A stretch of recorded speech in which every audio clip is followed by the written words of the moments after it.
Good afternoon, everybody. For those of you who did not attend yesterday's session, which was day one, just a quick introduction again. My name is Lizelle Senegal, and I am from the Division for Research Development, specifically in our newly restructured office, which is now the Grants Office, and we host institutional, national, as well as international funding opportunities. So welcome to today's session. May I please just ask that you switch off your mics and your cameras for now, and then towards the end of the session, I will open up the floor if there are any questions. So as was the case for yesterday, it's quite dense and a lot of information. I decided to keep the slides as is so that they can also serve as a reference point if you wanted to refer back to some of the points or some of the sections, if applicable. So just a quick wrap up of yesterday. Yesterday we spoke about the gist of Horizon Europe, what it's all about from a global perspective. And then we moved on to the importance of international collaboration, and this is how we connect with EU funding. And then we also refer to specific calls, first within the EU-Africa context, and then we also touched on a couple of other calls and just slightly just refer to the work program, which we'll now deal in more detail and more length. So, right, over now to what today's session will entail. So first of all, we'll look at how to read a Horizon Europe call. This might sound weird to you to say this, but there's a very specific way to actually find a particular call that suits your needs. And I'll take you through that process. As I mentioned yesterday as well, impact is huge with the EU, and there's a specific section on that too called the impact pathway. And once we've covered that, I will take you through the basic approaches on how to develop a Horizon Europe proposal. Excellence and impact are the two big words, as we know by now, and today's session will especially show you how important impact really is.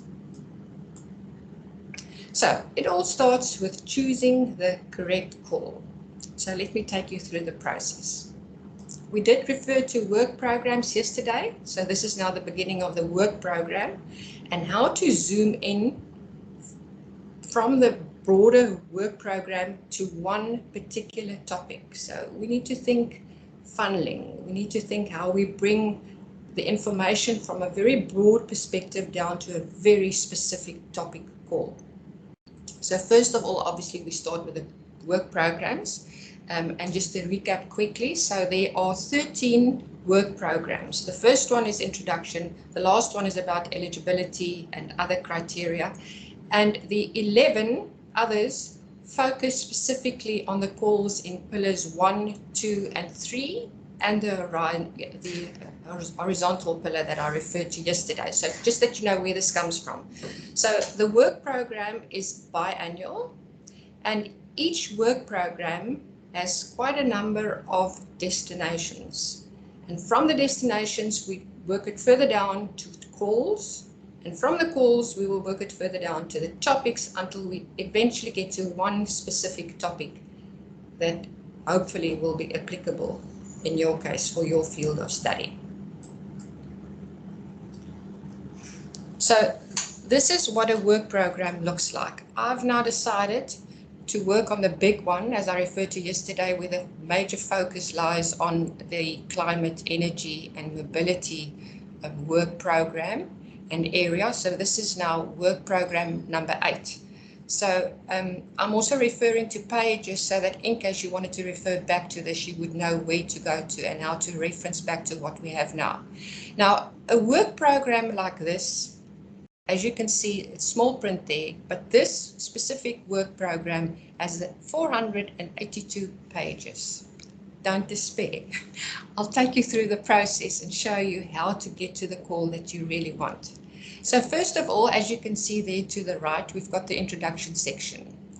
Then we have in the first few pages, we have summaries only. Don't worry about the detail. You won't be able to read that now. It's just for your information, just to give you an idea what the scope looks like of a work program. Right, so there you will see all the names, and this already can provide you with some information as to whether the call is suitable or not.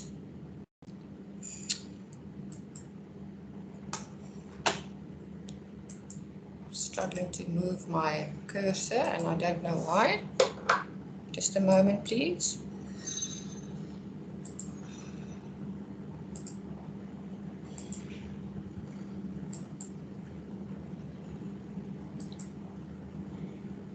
I'm so sorry. I'm struggling to get my cursor to move. Just upload it again.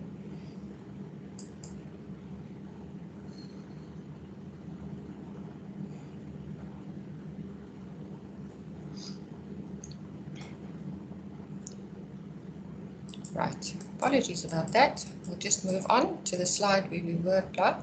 Right, so now the important thing here is, as you can see, is we have for each and every single work program, there are destinations. All in all the work programs, there are 32, but they're divided into the different work programs that we're looking at. Now for this one, for instance, we have a destination. And then this is the first level of expected impact for this specific destination. Then we move on to specific calls. So there are quite a number of calls under each destination. And then we funnel down yet again to the topics. And there can be 1 and up to 10 or even more topics under one specific call. So it becomes complicated. So let me take you through the process.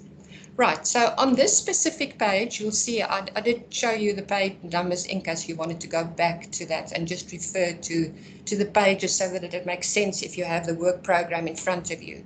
So this is one destination, and as you can see there, this one destination has 3 calls, right? So they are listed there, as you can see. So those calls, and already on this page, you can have some kind of idea as to what is going on here and what the funding structure is, what the deadlines are, but you can see more. You can also see that for 2021, there was 1 call only, and for 2022, there were 2 calls, right? So just for now, take note of the fact that under this specific destination, there are 3 calls. Now we're going to zoom further into one specific call, which is the top one there.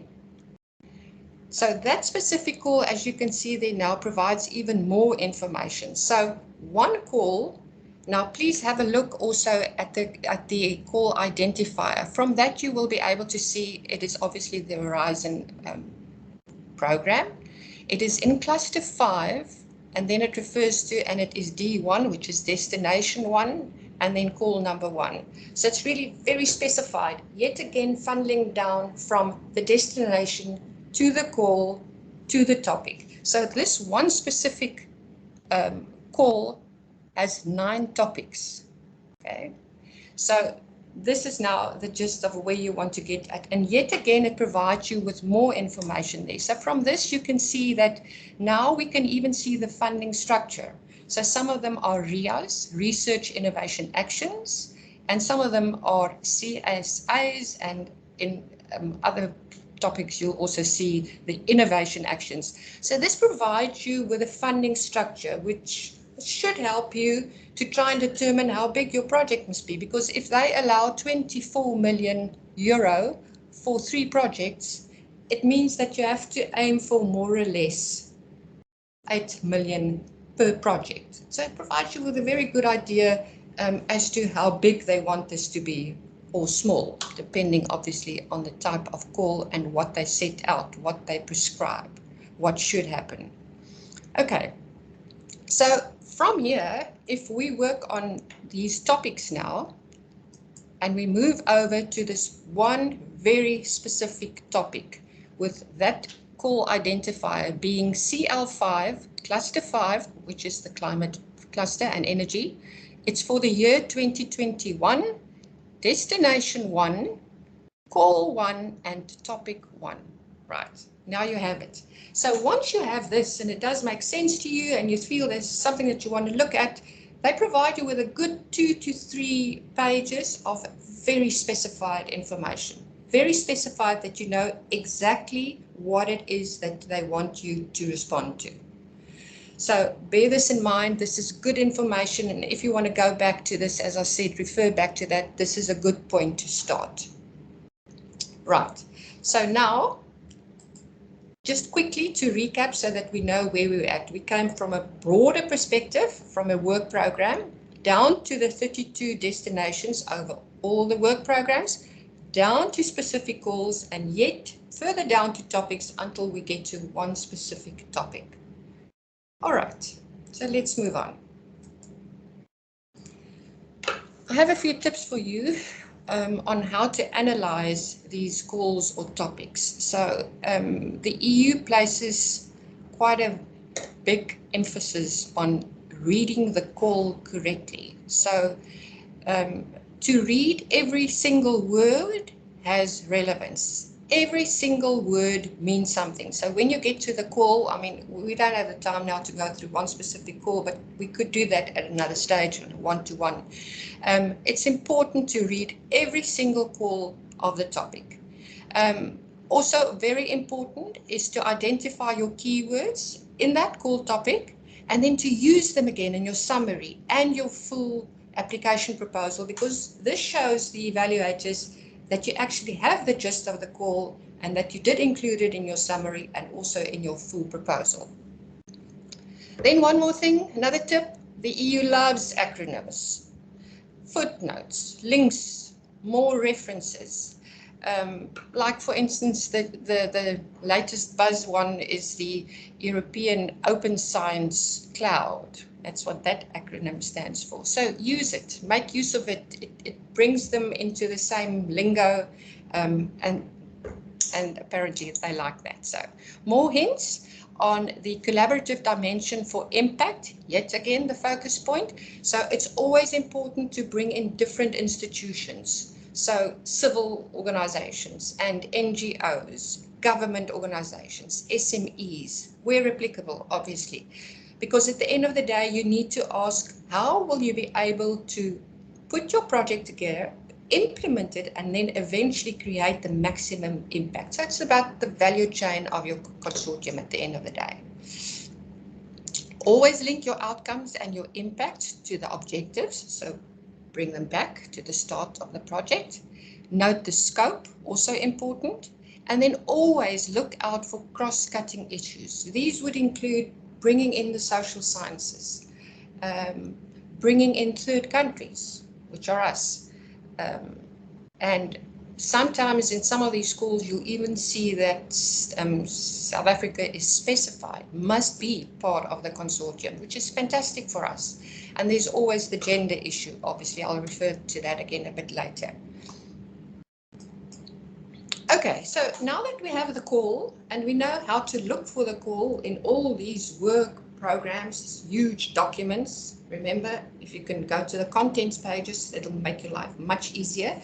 But if you're really interested, you delve deeper into those documents.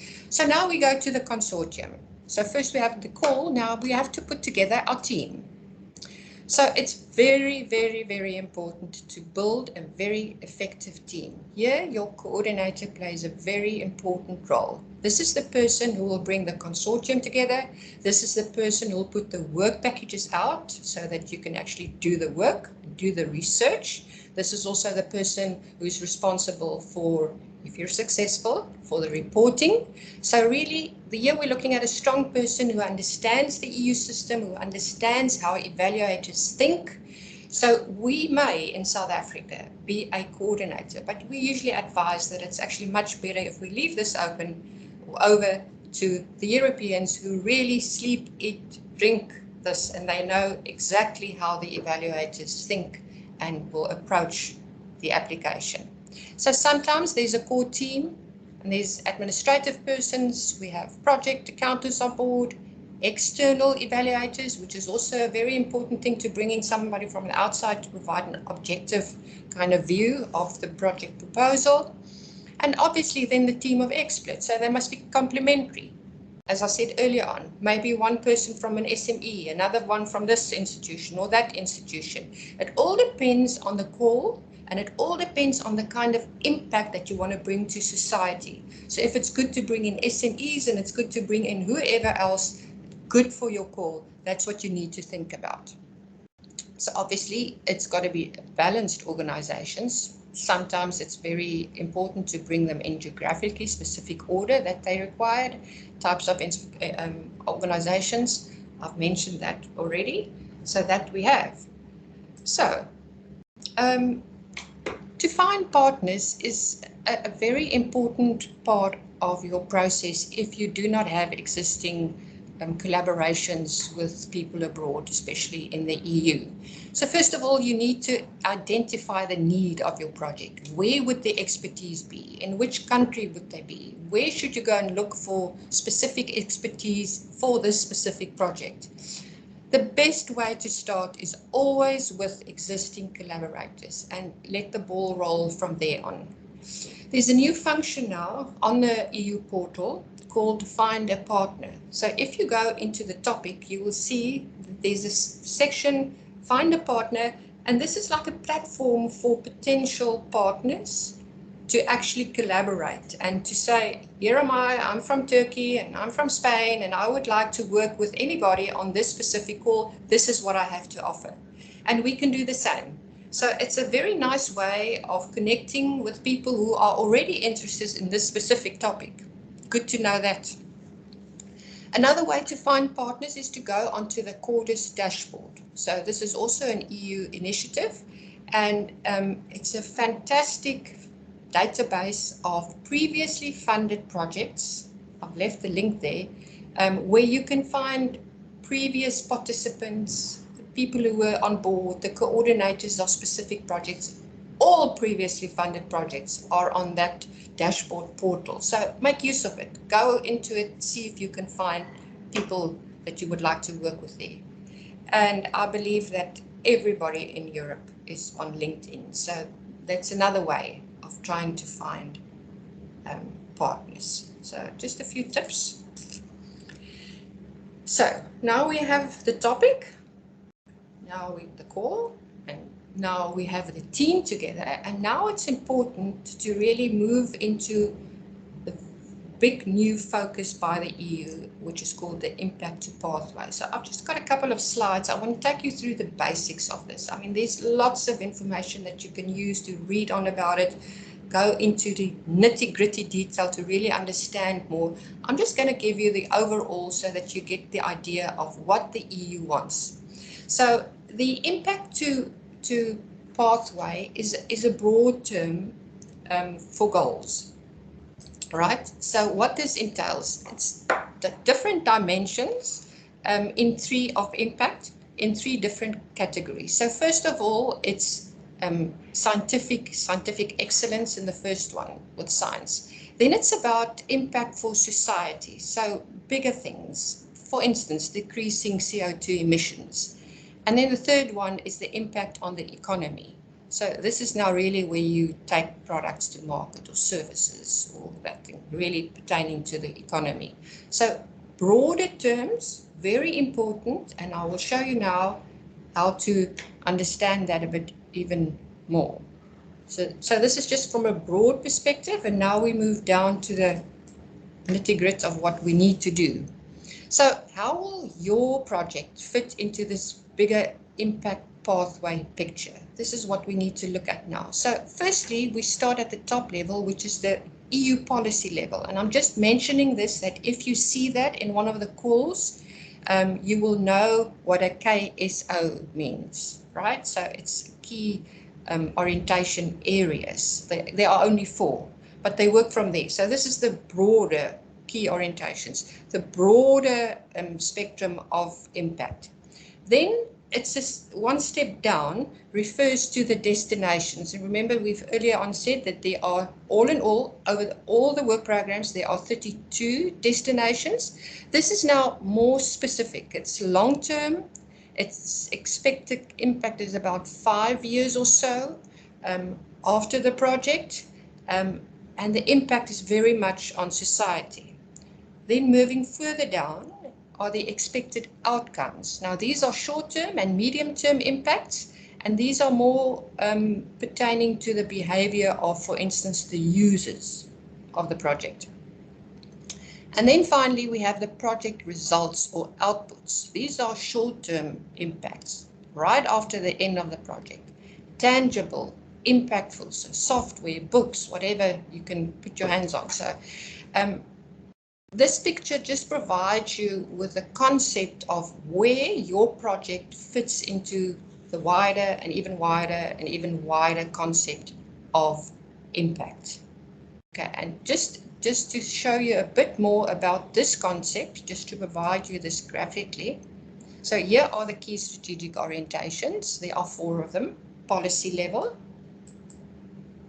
And as you can see there, from policy level, there are 32 specific destinations, and these destinations then are obviously covered in the work program. So the actual work, the actual research that will be done. Again, just a graphic so that you know where this comes from, why it's so important. If they do speak of the key orientations, what this means. So you'll start at the top there and you'll see it's policy, and it comes down to destinations, and yet again it comes down to project levels, and with a specific output of your specific project that you will be doing. So this just provides you with an overview of the impact pathway and how they actually got to this, why it's so important. This is just a clarifying concept of what these words really mean. So just in a gist, I mean, inputs refers to nouns, activities obviously verbs, and then here outputs are about quantities, outcomes are about change, and then impacts are about fundamental change to society over a number of years, even beyond 5 years after the project. And then just finally, impact must be measurable throughout your proposal. So you must think impact in whichever section you're dealing with. Why, what, who, how much, where. We saw this in the missions. This was in the section that I covered yesterday, and also in all levels of impact in your proposal. This is of vital importance. The essence behind this, and I'm sure you know this, but the essence behind this is we do not only want to do research. The research must be put out there for the sake of society, for the better of society, for the world out there. And hence the focus on open science, on getting dissemination, communication science, getting the research out to the people. Okay, so now we move over to developing a proposal. This is more about how to approach, how to understand what the EU wants, how a proposal should look like. Again, I've got lots of information, but I'm going to scan over them, and I'm keeping the slides, should you, I mean, as dense as they are, should you want to refer back to some of the information. Right, again, we did refer to this, but I want to show it to you again just to refresh your mind. We've got pillar 1, pillar 2, pillar 3, and the 2 horizontal pillars. Right. Now for this 95 billion euro structure, we need some information. How will we participate? How to do this now? And your best way of doing this is to participate starting with the reference documents. These are very important documents for you to understand the process of applying. So there you have the templates, you have the URL to the specific portal, you have information about the legislation and the grant agreements. Anything you need to know, you will be able to find there. So bear that in mind. It's valuable information that you can make use of. Now over to the funding structure. So there are 3 main funding structures or types of funding or actions. They also call them actions. And these are the main ones. The RIAs, as I mentioned, they like acronyms, the IAs and the CSAs. So these are research and innovation actions, and then innovation actions, and then coordination and support actions. So these activity types actually drive especially Pillar 2. So important to notice at this stage is that most of the calls are bottom up except for the middle one, which is Pillar 2, which is top down. What does that mean? So if it's top down, it means that the EU is very prescriptive in exactly what they want. They set out calls, as you could see in the work programs, they set out very specific calls and how to address those. And that's the the work that they want done. So very prescriptive. The nice thing about that, it's so prescriptive that you know exactly what to do because all the information is there. Word by word, step by step. You will know exactly what the EU wants. So there the RIAs, the IAs and the CSAs can actually apply to. Same goes for the horizontal pillars. And then obviously to the left, we know that we have ERC projects, and there we have a couple of different funding structures. Same goes for the Marie Curies. There we have different funding structures as well. And as for Pillar 3 to the right, South Africans may participate in the Pathfinder only, which is the first one. So this might change over time, but for now, we know that we may only participate in the Pathfinder.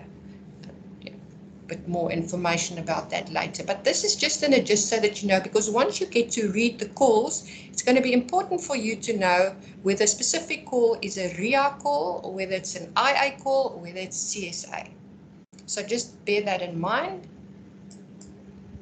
And reference will always also be made to the Horizon Europe TRL levels. So just that you know, just to provide you with a bit of background here, the spectrum of the TRL levels are from basic research, right? This is Pillar 1, right through to taking your product to market, which pertains more to the Pillar 3, which is now the industry and taking your product to market phase of the TRLs. So just as you can see there quickly, Pillar 1 for excellent science that we know by now. Pillar 2 is for global challenges. That's the middle one. And there you'll see the different TRLs that are being referred to in terms of the different pillars. So it provides you with a good idea. For instance, a typical IA would be between TRL 5 to 7. Could be more, could be less.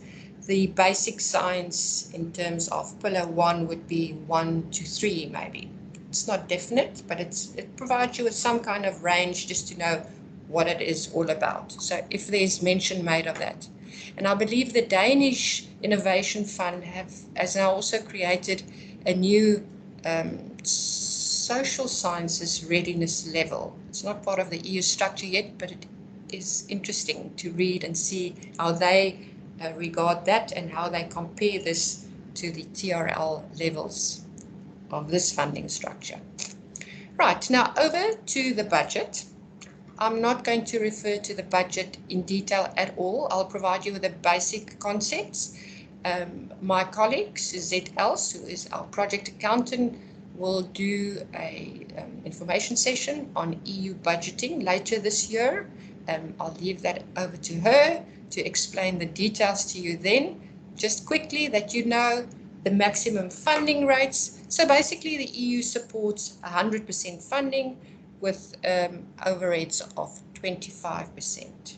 The 70% that you see there in between are for SMEs. So if we become involved in innovation actions, we get 100% funded. So it's very good for us. The same applies for the training and mobility actions, which are the Marie Curie grants, and the same applies to the ERC. It's all 100% funded. So this is good funding to all participants. Right, now just quickly for those of you who were actually working on Horizon 2020, which was the previous framework program, and are now venturing into this framework program, which is the 9th one called Horizon Europe. Just a quick overview of what has actually changed from the one to the other, and it's positive, and it's good to notice this, and I'm going to flag this to you. So instead of writing up 80 pages or more, it's now down for the RIAs and the IAs to 45 pages maximum, which is good. And the CSAs only 30 pages. A new thing is what we call the GEP, Gender Equity Plan. So this is required by the EU at this stage for the EU countries. We at our university have a gender equity and diversity document. It's not a policy yet, but we will probably eventually move into that as well. The very strong focus on open science, yet again on impact. The nice thing, no more hourly timesheets, now only daily rates, so gone with the timesheets. The impact section I've referred to. If you come across a reference to an affiliated entity, now for this program it's referred to as a third country. Just a quick roundup there if you don't know. First countries, EU countries, are all member states. Associate countries are second countries, and all other countries are third. So this includes the United States, Canada, Australia, Russia, Brazil, all other countries. So just that you know, this is what third country refers to. A huge new drive is obviously, as I mentioned yesterday too, on climate change, which 35% of the 95 billion euro budget is focused on climate change. Another new thing that I also referred to already are the 5 very important missions. And remember yesterday how I referred to them and how they coordinated basically with our vision at the university and our strategic areas and how they actually come together. Right, now the last part of my presentation is just quickly to take you over parts A and B. Those are the big parts, the application parts, the templates. Part C is the budget, or it's not necessarily, no, it's not the budget. Annex C is the budget, sorry. So the budget is actually in part A. So this is just to give you a glimpse of what the interfaces look like and what the documents look like and what will be expected of you so that you have an idea.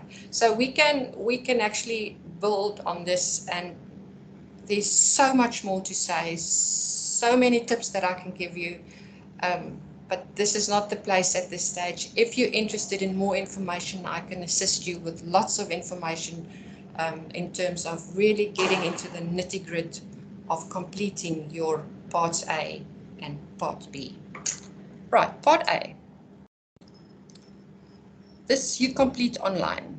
This is the basics. This is about general information about the project. Very strong focus on the participants, on the budget, ethic matters, and other questions that you might have.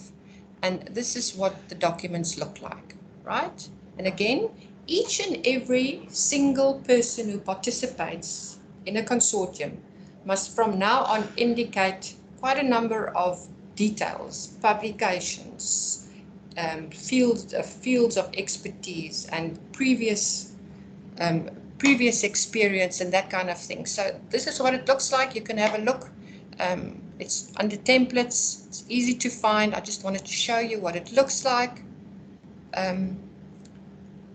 You can add up to 5 relevant projects that you published, other significant information. So this time they really get into who's on board, why are you on board, what expertise do you bring to the table, and why is it important that you are on the consortium.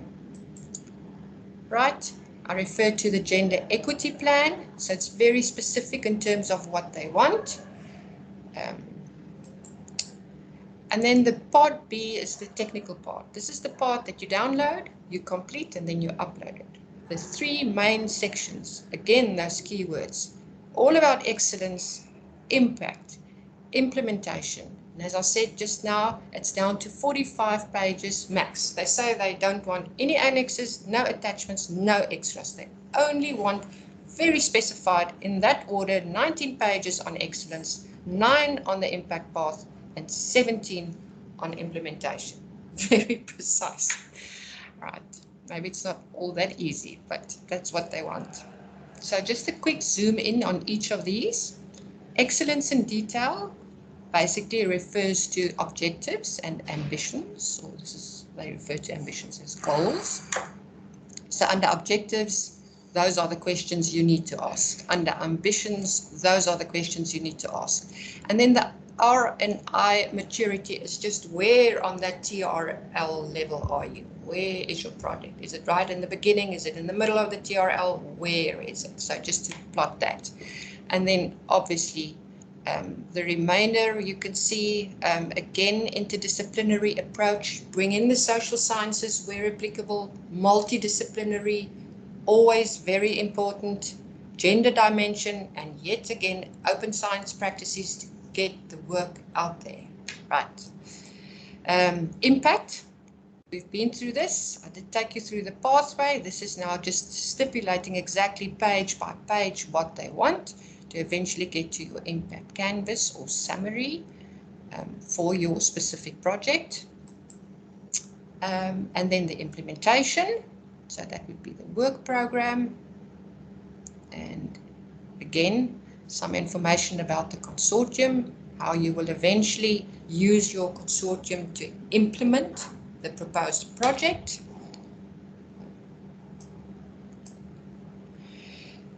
And again, there is so much information about the following, but this is just to quickly refer to the following. So evaluation of proposals are very complicated, very thorough, very fair. They provide valuable reports, and we all know that the success rate for Horizon Europe and for all other framework programs are fairly low. However, they do provide very good and well-informed evaluation reports. So we often see that our researchers submit, and then maybe they didn't make it, but then they work in those comments, they resubmit the application, and then they're actually successful. Just that you know, in terms of what the evaluators will do or how your full project will be evaluated. So Part A will be checked by the European Commission. This is now the eligibility. Do you adhere to everything that they asked for? Is everything in place? And they look at whatever else you have there in your Part A. And then the evaluators actually do the technical evaluation of Part B. Part C is sometimes optional. And there they really look, they have grids they work from. They have impact structures that they work on. All of that you'll find in your templates, in your work programs. So if you write your proposal with those evaluation grids next to you, you will know exactly what is the weight and the percentage of impact and of excellence and of whatever section you will be dealing with. Very, very closely monitored. It's a group of people who sit together. It's not one person only, and all of them experts in their fields. And this, in a gist, is what Horizon Europe is all about, and how to find funding, and how to approach basically your proposal. So I hope this was useful, and I'm happy to take questions. If there are any, I would also like to mention to you that we have a group of people in our office who can assist you. We deal with, as I mentioned, all kinds of funding opportunities now under one roof. So that's good. We're available to talk to you, and we're keen to help you. That's our role. So I hope this was helpful, and you're more than welcome to send me an email if there's any query. We will be sending out links about funding calls, be it institutional, national, international. So be on the lookout for that. If you're not on our listserv, Division for Research Development database, be sure to actually enroll for that, or put your name on the list for that too. Be sure to go to Open for Research. It's an online database with more than 11,000 funding opportunities. So there's lots of opportunity out there. We're your bridge to getting to the funding and to helping you to actually apply for that funding and even understand some of the more complex application procedures. Thank you very much. Hi, Lisa. My hand has been up. Yes. Good morning. My Good name morning. is Jafaru Egie, and I'm with the African Research Universities Alliance. Yes. It's a collaboration between about 16, 17 universities across Africa. Yes. And I thank you for your detailed presentation. But I would have loved to maybe get some idea about the Euratom. I have a master's in nuclear engineering, and I would have loved to see some things related to nuclear energy research, both because our consortium, the 17 universities, touch on nuclear aspect, and we may like to bring that into our alliance in terms of funding.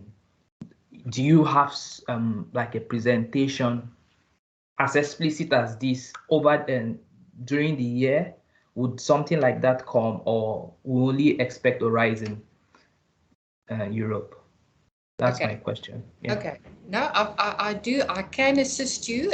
We just don't send out calls on Euratom, but however, there is a very good and active NCP. That's another acronym, and it stands for National Contact Points. This is an EU term. This is a person who is in charge and available to advise on all specific calls within that field. Now for Euratom, we have a person who's on board. He does send out calls from time to time, but please send me an email and I will put you in direct contact with that NCP so that he can inform you throughout and advise you, because this is a very specific area. As you saw, it's not part of the pillars 1, 2, 3, or even the wider one, although it is on the side, so it's there. You can definitely participate. Let me bring you in contact with a person, and I think it's best then to collaborate with them from there. Please just send me an email so that I can help you and put you in contact with them. Thank you, Lisa. And one more thing, I don't know if us postdocs would be part of your list serve. I actually applied because of, yeah, somebody is even asking the question, how do we sign up for list serve for postdocs? Okay, now anybody can actually add their name. There's no problem. So all you need to do is you need to send Asima Gafoor, my colleague, your name, and just as easy as that, ask them to put your name on our DRD listserv. So that there's no postdoc, post-grad student, staff member, anybody can actually put their name on the list. And it's to your advantage because we provide quite a number of not only calls, but also other information about research at Stellenbosch University. So it's very informative, and it's very specified in some instances. For instance, for calls, you would know exactly who to contact. So lots of useful information. So by all means, if you didn't get Asima's name there, you can also send it to me and we'll just forward it to her. I know Asima. Asima is NRF rating lady. Yes. So I'll just tag that. Yeah. Okay. So Asima's the one who adds our names, and she will be more than willing to help you with that too. Thank you. Okay. Any other question? And as I said, please feel free to contact me. If there's anything specific in all of those proposals and applications, I have quite a lot of information that I can share with you if you're really interested in the nitty-gritty of the applications, part A or B, whatever the case may be. All right. Thank you then. Keep well.